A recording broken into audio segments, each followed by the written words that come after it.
Puri ng Panginoon. Maayong buntag sa tanan. Praise the Lord. Puri ng Panginoon. Kamusta po mga kapatid?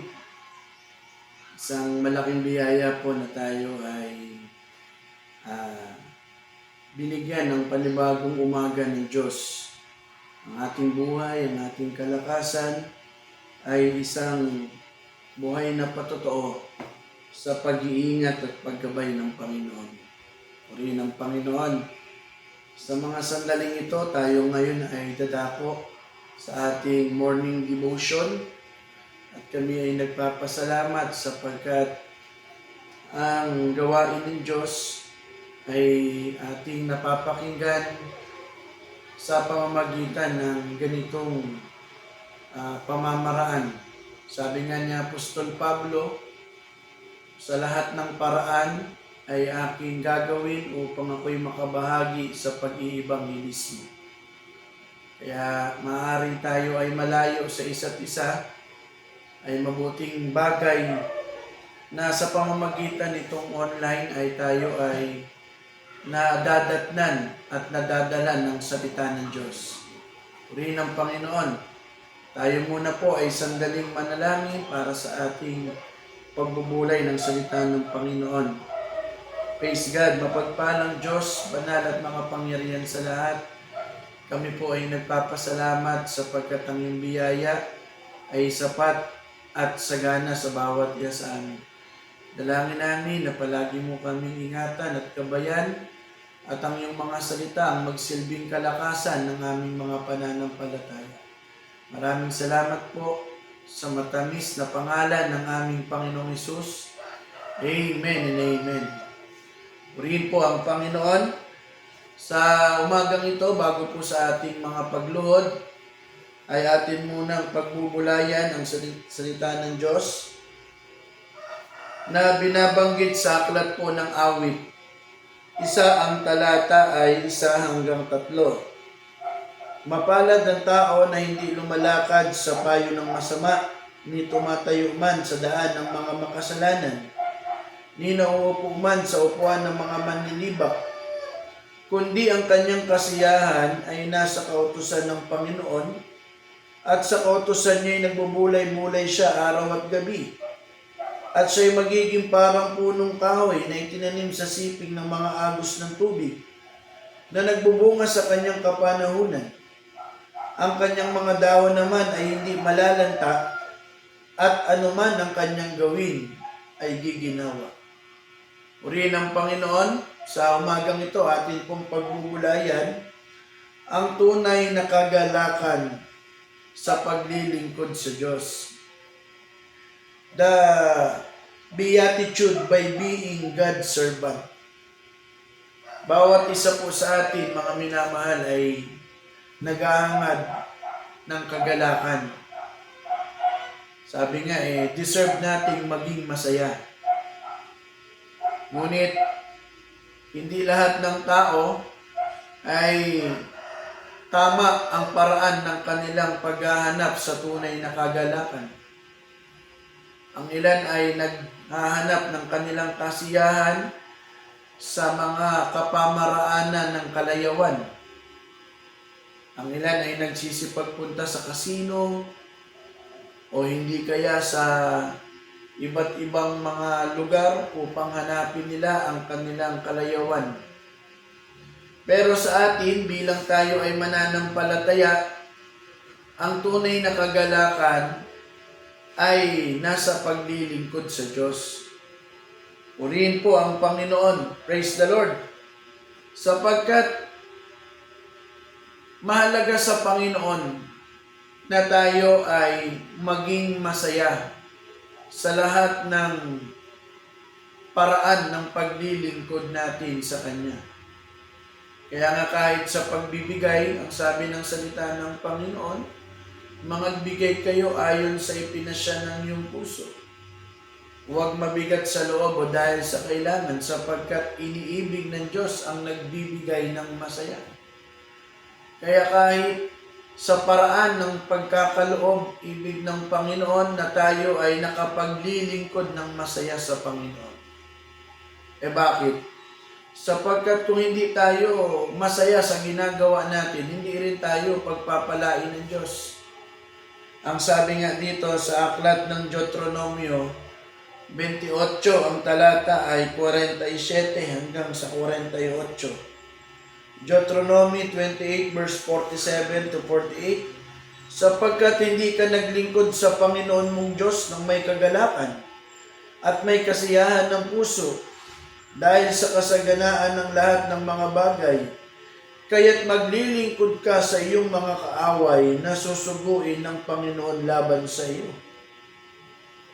Kaya kapag tayo pala ay hindi maglingkod sa Diyos ng may kagalakan at may kasiyahan, ay ipagkakaloob tayo ng Panginoon sa ating mga kaaway. Ipagkakaloob tayo ng Diyos sa mga tao na hindi natin kasama, na para bang tayo ay laging nakikipagbaka.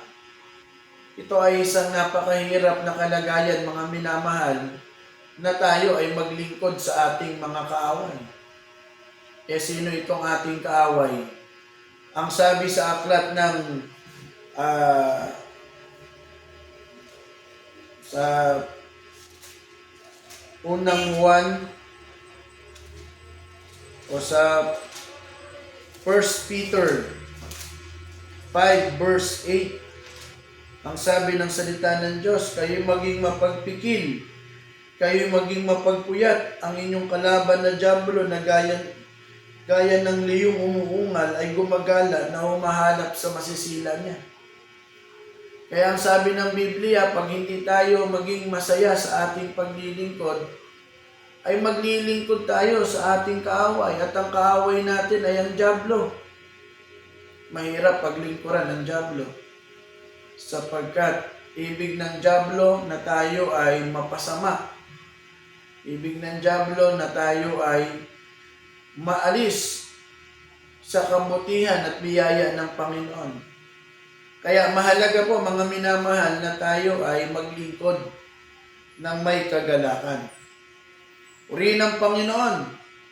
Ngayon, ano ang manifestasyon o paglalarawan na tayo ay masayang naglilingkod sa Diyos?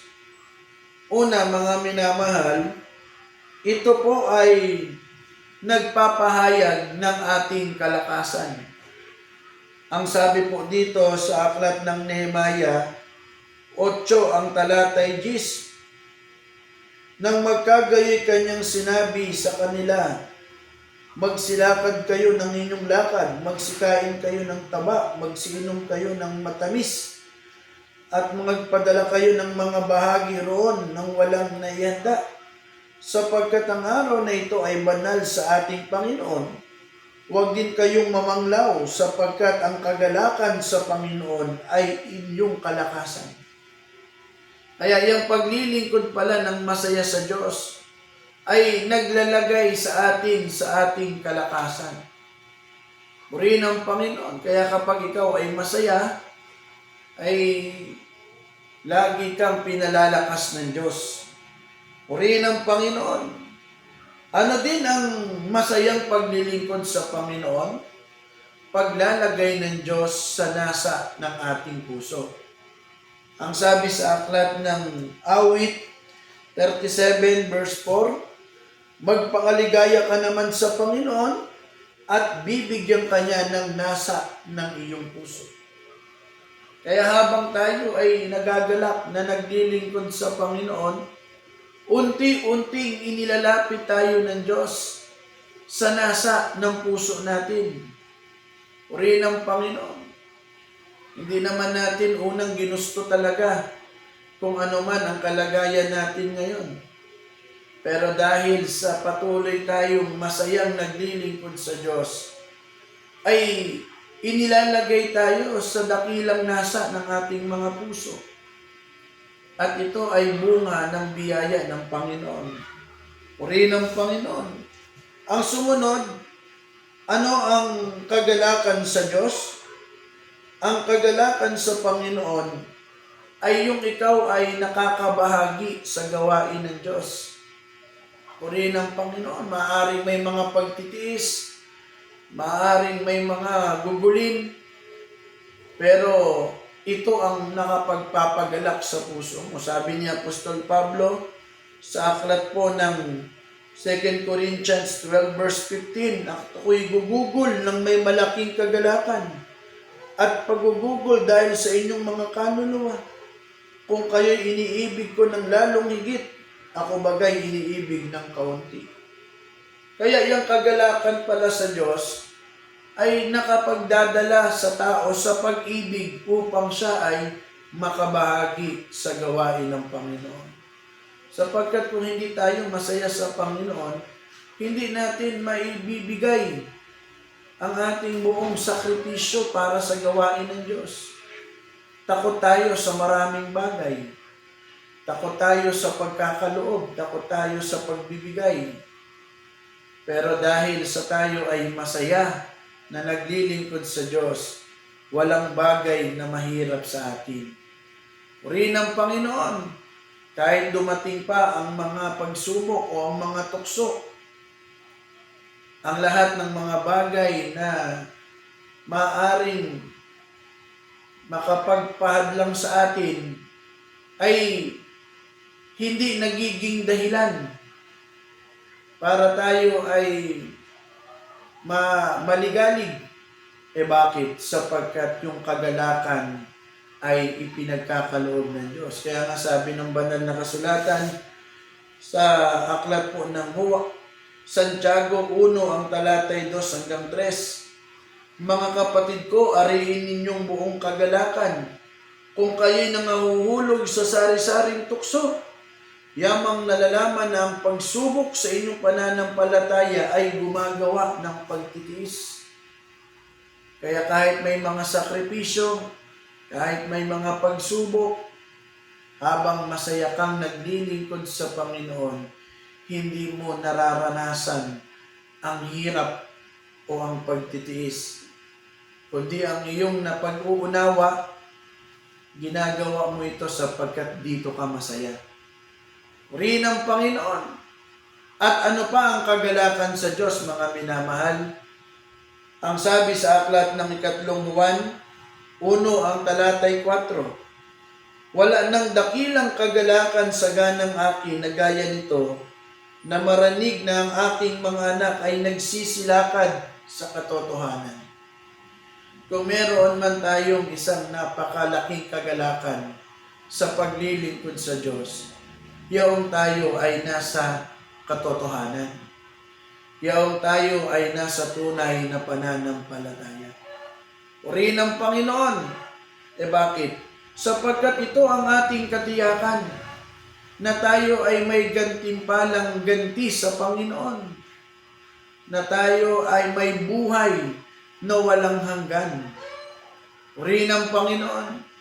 Kaya yung kagalakan, mga minamahal, yung ikaw ay nasa tunay, nasa subok na pananampalataya, ay isang bagay na dapat nating ikagalak. Sapagkat sa biyaya at kalooban ng Diyos, inilagay tayo sa paglilingkod. Ano mang gawaing paglilingkod ang ating gawin, hindi mawawalang kabuluhan. Sapagkat nasa atin ang katotohanan. Purihin ang Panginoon. Kaya mga minamahal, maaaring sa kabila ng maraming pinagdadaanan natin sa buhay, ito man ay pagsubok o kung minsan ay kinakapos tayo sa pangangailangan, ang sabi ng salita ng Diyos, mga galak kayo, sapagkat darating ang biyaya at pagpapala sa panahong nagpapakaligaya tayo sa Panginoon. Purihin ang Panginoon. Ito lamang ang sikreto, mga minamahal, para tayo pagpalain ng Panginoon. Gawin mong masaya ang iyong buhay sa paglilingkod sa Diyos. At ang pangako ng Panginoon, ang sabi ng salita ng Panginoon, ang lahat ng mga bagay na ito ay idaragdag sa iyo ng Diyos. Purihin ang Panginoon. Tayo po ay sandaling yumuko at tayo ay manalangin. Mapagpalang Diyos, maraming salamat po sa mga biyaya at pagpapalakas mo sa amin sa pamagitan ng iyong mga salita. Palagi mong pagalaki ng aming mga puso sa kabila ng aming maraming pinagdaraanan. Hayaan mo, O Diyos, na kami ay masayang nakapaglilingkod sa iyo.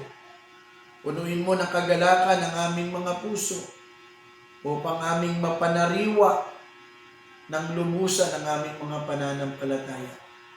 Sa mga tagpong ito ay amin pong hinihiling, O Diyos, na pagpalain mo ang amin pong sambahayan, ang aking nanay, pagpalain mo po siya mula sa kanyang mga sakit, sa kanyang mga karamdaman, kasangkapanin mo, O Diyos, ang mga gamot, ang mga doktor, upang maging malakas at malusog ang kanyang pangangatawan. Pagpalain mo rin, O Diyos, ang kanyang mga maintenance. Palagi mong paglaanan siya, O Diyos, ng kanyang mga gamot. Maging ang aking mga kapatid na ngayon ay naghahanap buhay sa Australia, ang aking kuya, palagi mong pagkalooban siya ng lakas, ng kagalakan, palagi mong ipagkaloob ang nasa ng kanyang puso, na siya, O Diyos, ay makahaba pa ng kanyang bisa. Ama naming Diyos, nakikita mo ang kanyang kalooban, pagpalain mo siya, O Diyos. Hallelujah! Maging si Jeremiah, ingatan mo siya, Panginoon. Palagi mong bigyan siya ng kapayapaan sa lahat ng kanyang pamumuhay. Pagkaloob mo, Panginoon, ang iyong biyaya at pasaganahin mo, O Diyos, ang pagpapala sa kanya. Maging sa aking ate, ingatan mo po siya, O Diyos, sa kanyang paglilingkod sa iyo. Ang aming dalangin ay palagi mong pagalaki ng kanyang puso sa kanyang mga anak na sina Pearl at Kathleen, at maging sa kanyang asawa na si Peter. Aming dalangin, palagi mong pagpayapain ang kanilang sambahayan, ang kanilang paghahanap buhay, ay gawin mo silang pagpapala sa kanilang mga kasamahan. Pagpalain mo at gawin mo silang masigasig sa mga paglilingkod sa loob ng church. Pagpalain mo rin si Jean, ingatan mo siya, Panginoon, pagpalain mo ang kanyang buhay. Samahan mo po siya, O Diyos. At sa kanyang pamilya, sina Christian at sina Pia, panalangin namin, Panginoon, lalo mo po siyang pagpalain at tulungan. Maraming salamat po, Ama, at kami umaasa na ipagkakaloob mo, Panginoon, ang aming mga kahilingan sa iyo. Salamat po, Ama naming Diyos, sa iyo po namin ipinagkakatiwala ang lahat sa matamis na pangalan ng aming Panginoong Hesus. Amen and amen. Praise the Lord. Rin ang Panginoon. Muli, isa pong magandang umaga sa inyong lahat. At samahan niyo po kami sa aming mga pagluhod at pagpalain tayo ng Panginoon. Sa Diyos ang kapurihan. Purihin ang Panginoon.